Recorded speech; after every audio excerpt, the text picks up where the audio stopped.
Hello, this is John Majori with Majori on Bowie, and this is the Majori on Bowie YouTube channel, where I have a new interview every week that always has something to do with David Bowie, and sometimes something extra. For daily content, visit the blog www.majorionbowie.com, where I have something new every single day that almost always has something to do with David Bowie. And while you're here, hit like and subscribe so you'll get notified whenever there's a new video. Today, I have a very special bonus video with two incredibly talented guests that have direct connection to David Bowie, Henry Hay and Mark Plati, both of whom have appeared on the show before in more extensive interviews, and I'll link to those interviews in the show description in case you missed them.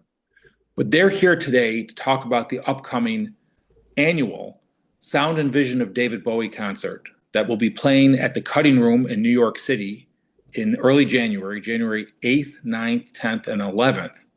And they're going to talk about what the concert is, how it got started, and most excitingly, who is going to be participating.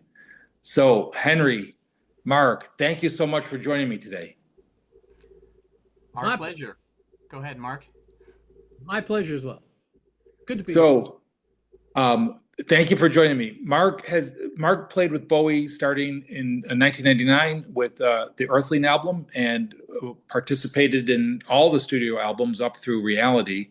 Henry was the musical director for Lazarus, and those credits are just part of a much broader career that it would take too much time to go over their entire careers. But I mentioned their connection to Bowie because that's relevant to the concert. So Mark and Henry, what is the Sound and Vision of David Bowie concert, and how did it get started? It got started because Henry actually got asked to do a concert a few months after David passed in Madrid. He had a promoter from Madrid contacted him, and he got a band together, of which I was part. The point of which was to play some Bowie songs with singers from Madrid, which was really a whole lot of fun and a great little road trip. What year was that? That was 2016, but I think it's also important to say that I had worked with Mark, and I didn't really know Mark before working with him. I think in the fall of 2015, Mark. I think that's right. We worked on this project. Right. Yeah. And when this promoter reached out to me, I was still, I think a lot of us were still processing David's passing, and so I said, I really want to do this justice, and they need to involve somebody who has a perspective about this that I don't, and can really help, and somebody greatly experienced and can bring a bunch of sauce to this that I can't. And so I reached out to Mark because we had such a nice working relationship in the fall, and I said, would you be interested in being a part of this, and would you like to help co-lead this? And we had a good connection, and we've maintained a good connection since then, and put this band together of Bowie veterans and people to do this thing. And for me, it was really healing, and it felt so good to do it, So now it's moved from Madrid to New York, and you've done it the last several years. We had so much fun doing it in Madrid that we thought we should do it on our own turf, and even some of the singers came over from Madrid to do it with us. We did it, I think, in September, just a couple months after that, and we did it at Cutting Room, and somehow that just became a thing. It was a good fit, yeah, for good size for what we were doing, and I don't know, we just really have fun doing it, so we just kept at it. And different, slightly different cast of characters from year to year, but it's been pretty steady last 5 or 6 years or so, for the most part. And there go ahead. I'm sorry. I was going to say there are a lot of Bowie, you could call them tribute performances or performances by other members who've worked with David, but I think maybe for us the difference with this thing is that it never leaves New York, because we're not interested in monetizing or commercializing this. We really do this because we feel the joy of the man and the spirit of his music and how he affected us and how he brought us together. It's pretty unique to be part of this family that we're brought together by this guy that we worked with. So it makes January a special time, and actually, this January especially is feels like in the arts community and the people community feels like something that's really important. We've heard Yeah. from a number of fans. One of the concerts is on Bowie's birthday and on the 8th, and it also hits on the 10th anniversary of his passing, and also the 10th anniversary of Blackstar, the last album. And I know that there's going to be events in other parts of the world, in Dublin and London. But I do think that this will be a gathering place for people who have an emotional connection, whether they're fans or the people up on stage. Yeah, it Yeah, tends to be both, really.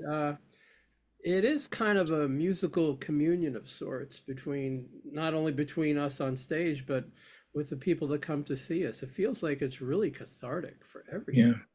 Yeah, yeah, And I don't know, it's just something really genuine about that. And the fact that it only happens in January, only at that yeah, time of year. It's the only time we can get everybody, everybody's schedules tend to be a little bit loose right after Christmas. So that seems to be the window where we can get folks to do this. And I don't know, and we don't stream it or anything, and kind of keeping it as this little event. Um, to me, it's kind of like Burning Man. You got to go. You don't stream Burning Man. yeah. It wouldn't be the same. And I think David would kind of dig that it's just Yeah. this quirky little one-off. I mean, we did the 5 borough marathon tour in like Jimmy's Bronx Cafe. So I know he would like this. Well, I could say I went last year, and it was really emotional and cathartic. And I'm going to go again this year. So when I go this year, who will I be seeing? Who's going to be participating? You want to kickstart that, Henry? yeah. We we've always tried to keep this in the Bowie family, so people who worked with him, because I do feel like those people have a special emotional motivation, like we do, to be a part of this, and it also makes it very genuine and very authentic. And when Mark and I put this together in 2016, the first time to go to Spain, I suggested some people, and some people that weren't as known to general Bowie fans, and that includes some people who were a part of the band of Lazarus. And the first person I thought of for the band of Lazarus is drummer Brian Delaney, because he's such an incredible musician and he's got an amazing groove. He's very well rounded, and he's able to play all this music, which is, if you think about David's entire catalog, it's a lot of different types of music and a lot of different styles and headspaces. And Brian is he's like a rock, and he's so easygoing, and he has a great groove, and he's so conscientious and musical. So, and I remember kind of trying to get David excited about Brian Delaney when I was picking musicians for Lazarus, and I sent Brian playing with the New York Dolls, because he played Yeah, with David Johansen and the New York Dolls for years, and I sent, I told David that Brian had played with Melissa Etheridge and all these other people, and David said, yeah, he liked Brian. And another person from Lazarus, who's joining us in January singing songs, is guitarist and songwriter and singer JJ Appleton. And I opted for JJ with Lazarus because JJ is such a song musician. He's a songwriter. He played the role of a guitarist in Lazarus, but he has a real understanding about what songs are about, and he's got a lot of soul.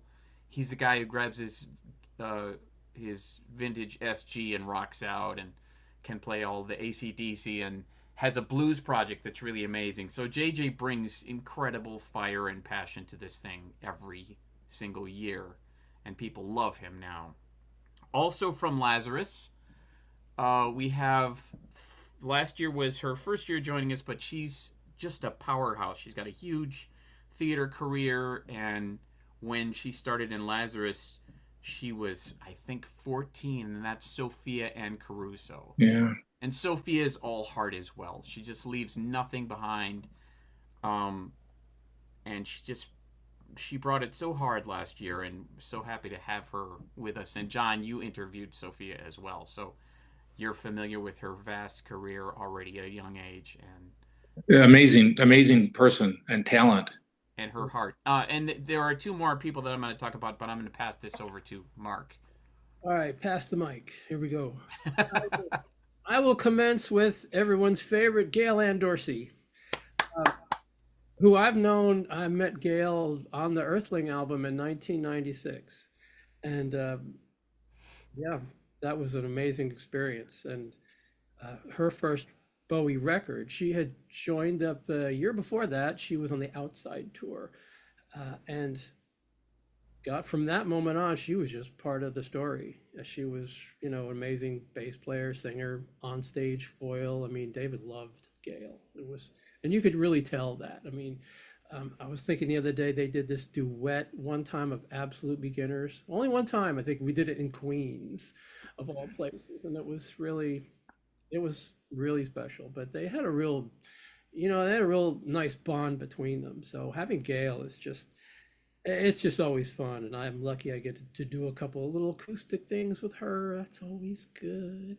Um, and then let's move on the timeline. Let's move on down the timeline to Bradley, who I have known since I was about 19. I went to Indiana University with him, and I brought him in to play percussion on Hours because we were starting to bring in a few other characters for that record. So he was just a natural guy to call up for this because he's so versatile and fun and just an amazing stage presence. And he's been around the block with Springsteen and Bon Jovi and God, loads of other people. Meredith Vieira, he was her MD for her show.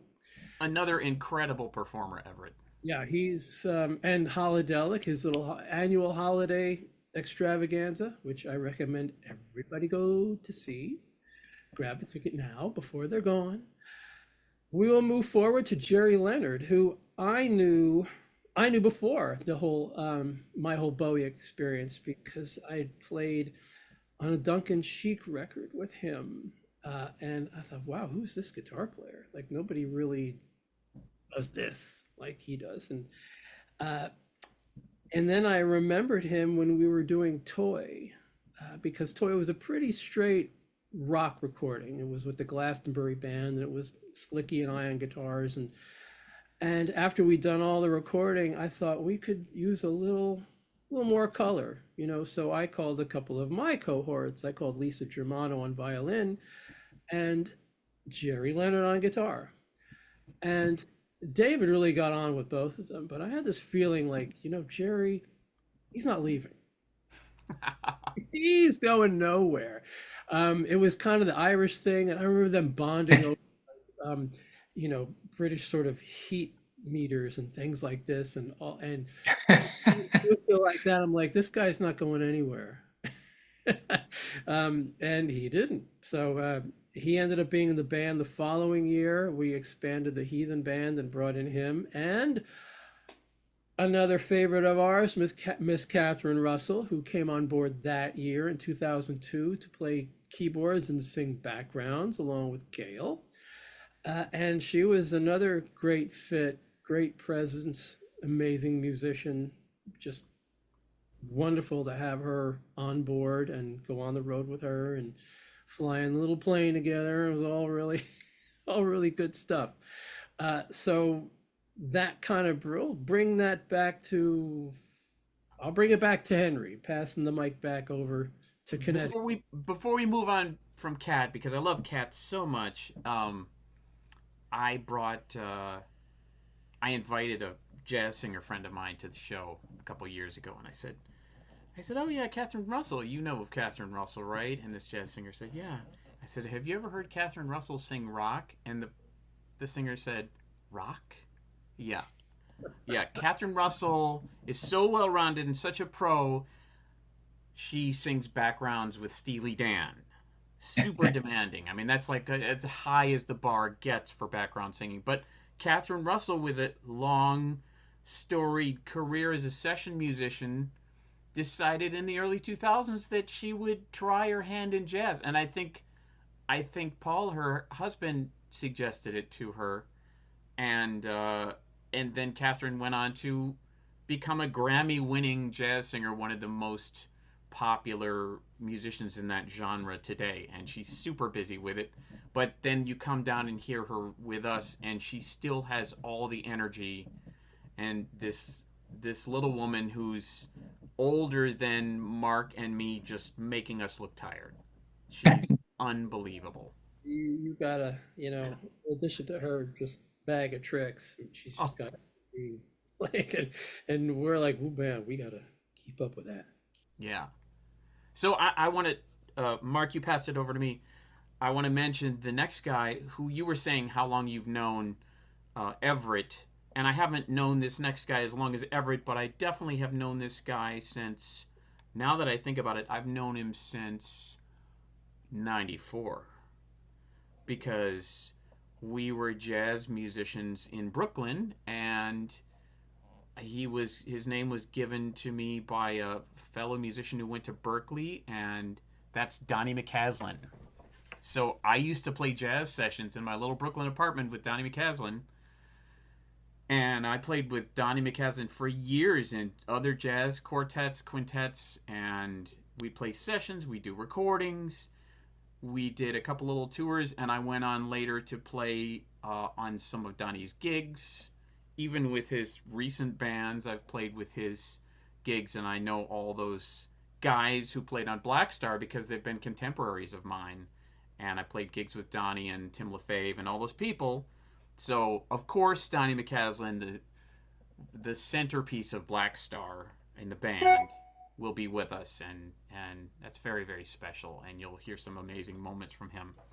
And Henry, then, I go have to ahead. say that between you and him, you have me listening to jazz now. So Well, David listened to jazz too. David was always curious about every possible thing that there could be. And David loved the idea of new blood. He really did. Um, Yes. and then let's talk about our newcomer this year, Mark. Why don't we talk about our newcomer, So, Henry? so The we ever had revolving bass position, which yes, yes. So yes, when I we first started, occupied first, right? go ahead. I occupied the bass position first, and then I moved to guitar, and we got Tim LaFave. We had Tim LaFave, and he did it, and he's done it on and off for a few years. Tim is pretty busy, and I think he's going to be in Japan in January. And we had Carmine Rojas the last 2 years, Yes. but Carmine let Mark know that he wasn't available, and so Mark and I are sort of scratching our heads, like, what are we gonna do? Should we get this person? Should we get that person? We tossed around ideas. We really wanted to keep it in the family, and then I had an idea. I said, what if maybe we can get him? Maybe, I don't know, Mark. I'm gonna see. Can we get him? And Mark said, oh, I don't know. It'd be great if he Yeah, did it. try, that'd be amazing. And we were talking about Tony Levin.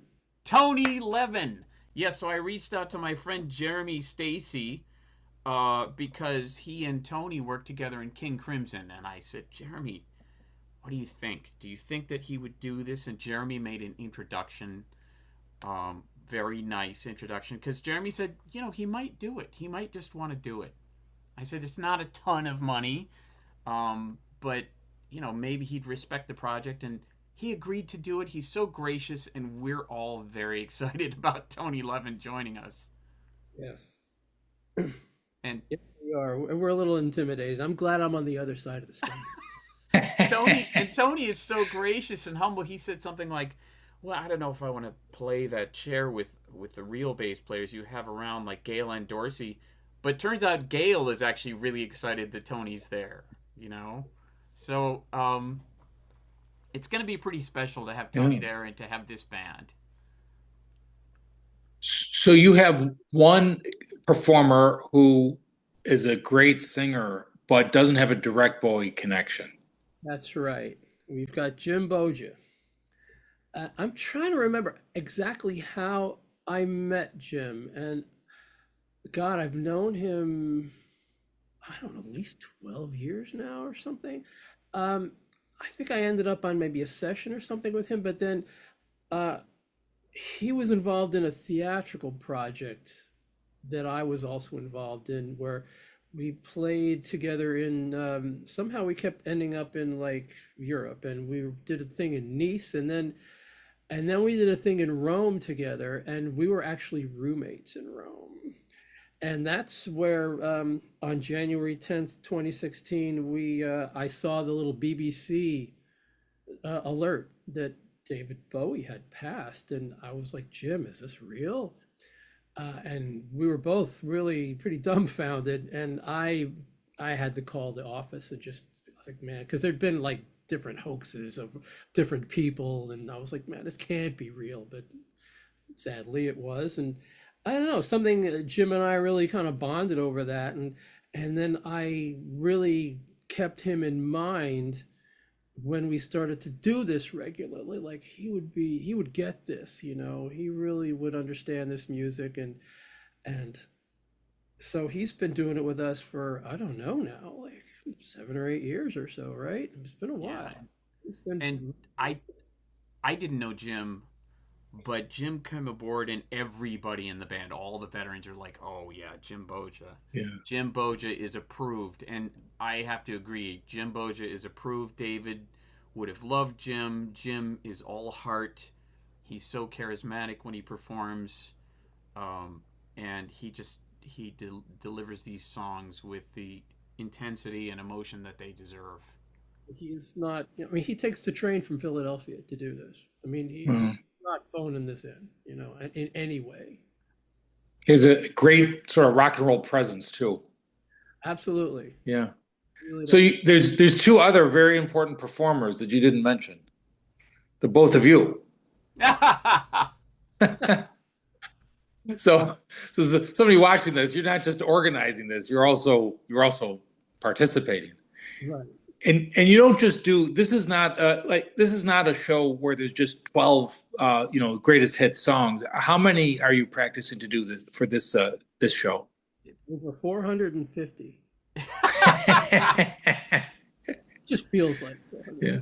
No, it's been, it's at least 25. I don't know what our list is this year, but we've had, I feel like we're doing something like 30 tunes. I mean, I think that sounds right. we chop it up into two halves and have an intermission in the middle, thankfully.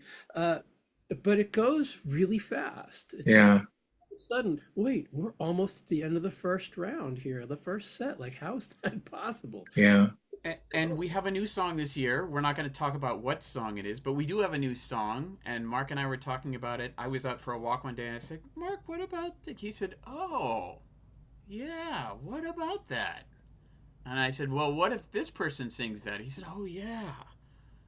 And we agreed that although, there's so many sort of flavors of David, and we said, well, maybe this isn't one of the flavors that people go, oh, this is like really intense, direct feeling of David. It's still very much part of who he is and a sound that he was about. So that's all I can say about that, because people have to come if they want to see what it is. But Now you've got me guessing. Yeah.